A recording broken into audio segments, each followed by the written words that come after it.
పూర్వకాలంలో ధర్మాన్ని ప్రేమించే ఒక రాజు ఉండేవాడు. అతని పేరు చిత్రభాను.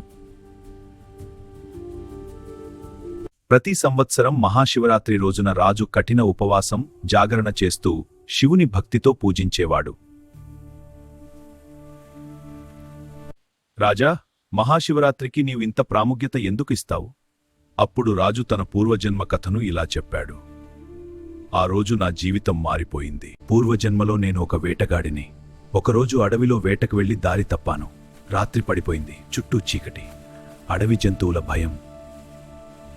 ప్రాణాలు కాపాడుకోవడానికి ఒక బిల్వ వృక్షం ఎక్కి కూర్చున్నాను. నిద్ర వస్తే ప్రాణం పోతుందని భయంతో చెట్టు ఆకులను ఒక్కొక్కటిగా తెంపుతూ కింద పడేస్తూ ఉన్నాను.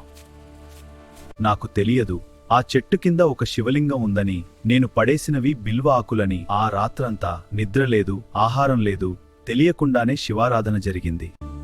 అదే రాత్రి, అది మహాశివరాత్రి.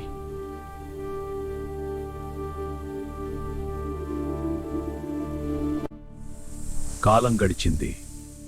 నేను మరణించిన తరువాత శివుడి కృప వల్ల రాజుగా పుట్టాను.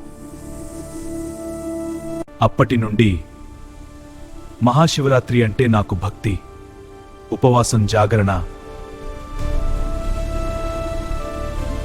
భక్తి తెలిసి చేసినా తెలియక చేసినా మనస్ఫూర్తిగా ఉంటే శివుడు తప్పకుండా కరుణిస్తాడు.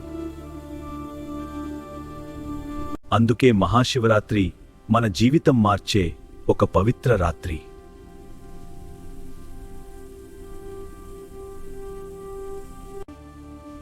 ఈ మహాశివరాత్రి మీ జీవితంలో కూడా శివకృప ప్రసాదించాలని కోరుకుంటూ ఓం నమః శివాయ. ప్లీజ్ మై ఛానల్ లైక్ చేయండి, షేర్ చేయండి, సబ్స్క్రైబ్ చేయడం మర్చిపోకండి.